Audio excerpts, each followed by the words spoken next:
Hello and welcome to G Fun Facts Online, the channel where we dive deep into the most fascinating corners of our world. Today, we're tuning into the past in a way you might have never imagined. Forget just looking at ancient ruins. What if you could hear them? Step into the world of archaeoacoustics, a captivating field where sound unlocks the secrets of ancient civilizations. Imagine standing within the stone circles of Stonehenge or the grand plazas of Maya cities, not just seeing the remnants of the past, but actually hearing them as their creators did. Archaeoacoustics is this incredible interdisciplinary field that blends archaeology, acoustics, anthropology, and even computer simulation. It allows us to explore the soundscapes of ancient spaces, offering profound insights into how our ancestors lived, worshipped, and interacted with their world. You see, sound was an omnipresent component of human experience, a crucial element in the daily lives, rituals, and social gatherings of past cultures. By studying the acoustic properties of archaeological sites and artifacts, researchers are piecing together a more complete, multi-sensory picture of our past. So how exactly do scientists listen to echoes from millennia ago? Let's delve into the science of ancient sounds. Archaeoacoustics employs a range of sophisticated techniques. For sites that still exist in a relatively good state, researchers use methods from what's called architectural acoustics.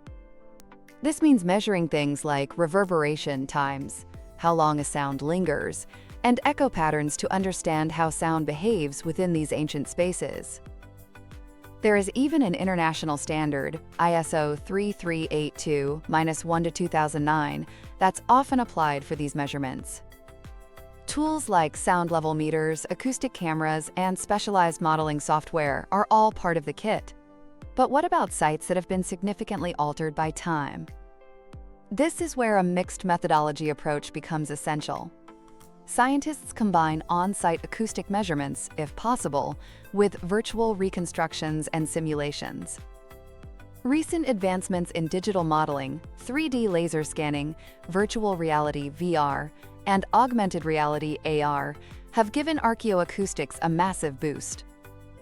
These technologies allow for the creation of detailed virtual models of ancient structures as they once were, enabling researchers to simulate their original acoustic environments. A key output of these simulations is something called auralization. This is a process that recreates the auditory experience of being in a historical site. Researchers use anechoic recordings made in a room designed to completely absorb sound reflections of relevant sounds, like reconstructed ancient musical instruments or vocalizations. Then, they play these sounds through the virtual model to hear how they would have been perceived within the ancient space. To make this even more immersive, they often use ambisonics, a full-sphere surround sound technique, to reproduce audio spatially. It's like being there. The study of archaeoacoustics is broadly divided into two categories: the acoustics of places, like buildings or entire sites, and the acoustics of artifacts, such as ancient musical instruments. For musical instruments, researchers might create 3D models using techniques like photogrammetry to understand their acoustic characteristics, even if the original materials have long since degraded. Now, let's travel around the world and listen to some echoes from the past. These case studies are truly mind-blowing. First up, Chichén Itzá in Mexico. The famous Kukulkan Pyramid, also known as El Castillo, has a bizarre acoustic trick up its sleeve. If you clap your hands near the base of the pyramid staircase, it produces a chirped echo that remarkably mimics the call of the sacred Quetzal bird. This has led some researchers to believe that the Maya intentionally designed the pyramid to create this sound, linking the structure to their revered bird. Imagine the impact of that. Next, let's head to Stonehenge in the UK. Studies at this iconic Neolithic stone circle, using both scale models and computer simulations, have explored its unique acoustic environment. Research suggests the stones were arranged to create specific sound effects, potentially amplifying voices or music during rituals. It might have even created a kind of ancient surround sound or whispering gallery effect. Some theories even propose that the layout was influenced by wave interference patterns, where sounds might cancel each other out at certain points, an effect ancient peoples may have perceived as a mystical blocking of sound. Journeying to Peru, we find Chavín de Huántar, an ancient ceremonial center featuring intricate networks of underground galleries. Archaeologists have discovered that these spaces were ingeniously designed to manipulate sound, particularly using conch shell trumpets called **patutus**. The resonant tones of the **patutus** would have reverberated through the narrow stone passages, creating an awe-inspiring, perhaps even fear-inducing or transcendent, auditory experience for those participating in rituals. Amazingly, an oracle figure's mouth even aligns with a duct leading to the temple's plaza, suggesting it could be made to speak using the **patutus** sound. Ancient Greek and Roman theaters are another hotbed for archaeoacoustic study. Sites like those in Syracuse, Aspendos, Jerash, and Aphrodisias show meticulous design.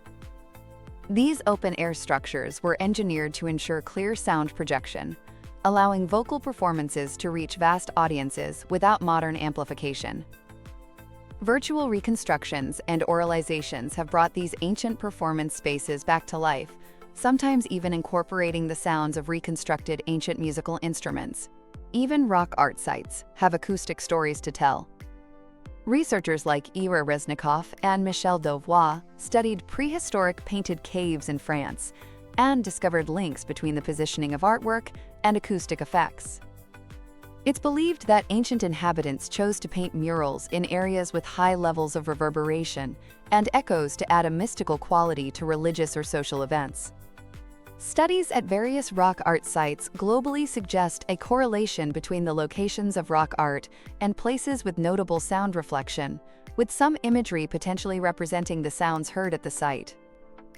More recently, at the Maya site of Etzna in Mexico, research has focused on understanding its acoustic properties to shed light on Maya customs.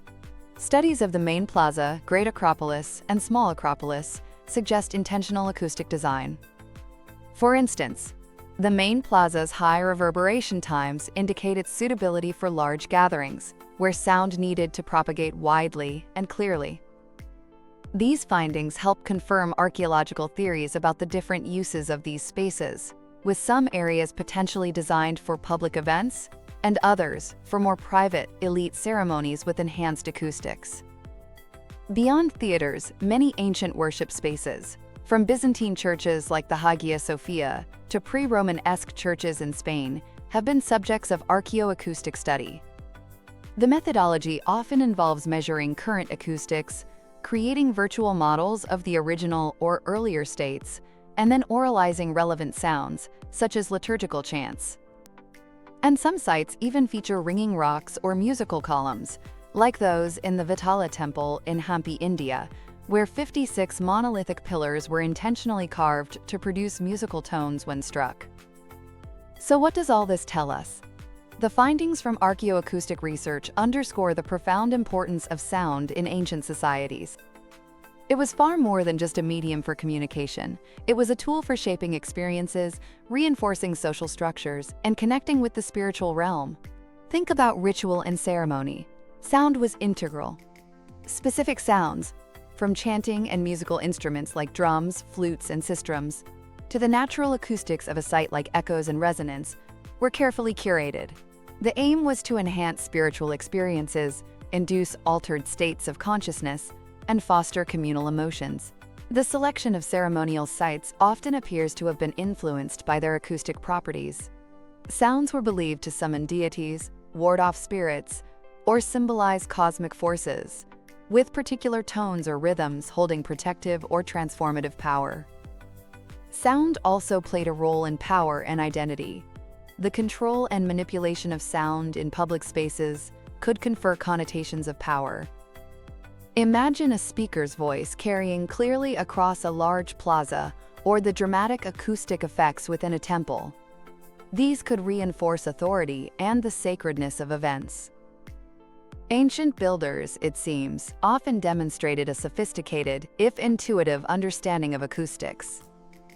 They selected specific materials like stone and wood for their reflective or absorptive properties and designed architectural features, the geometry of walls, the shape of chambers, the layout of structures, to enhance or control sound. This suggests that auditory conditions were a conscious consideration in the construction of significant buildings and spaces. And there's even evidence for sound in healing and well-being. Some ancient cultures, like the Egyptians and Greeks, recognized the therapeutic effects of sound.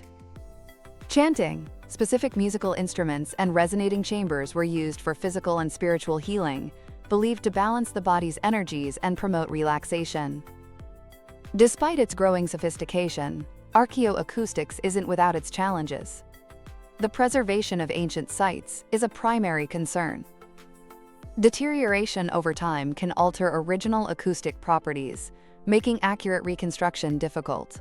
Environmental changes, like shifts in landscape or the loss of original building materials, further complicate efforts.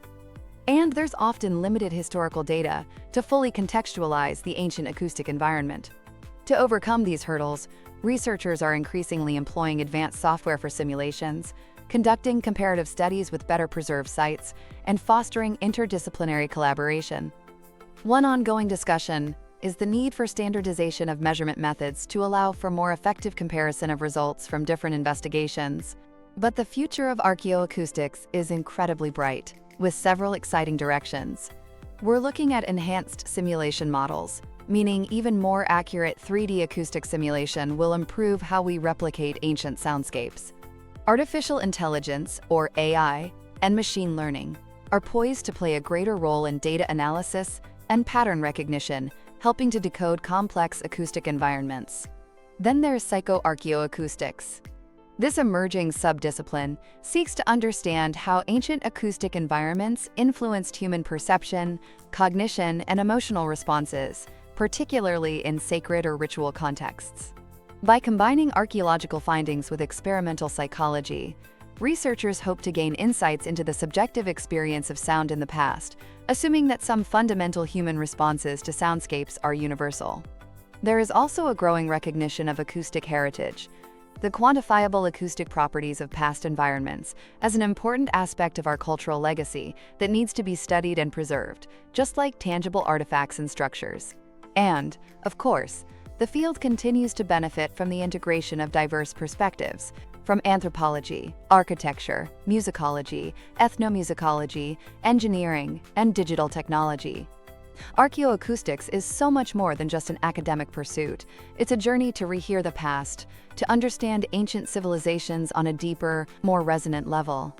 By listening to the echoes of ancient spaces, we gain a richer appreciation for the ingenuity, spirituality, and vibrant sensory worlds of those who came before us.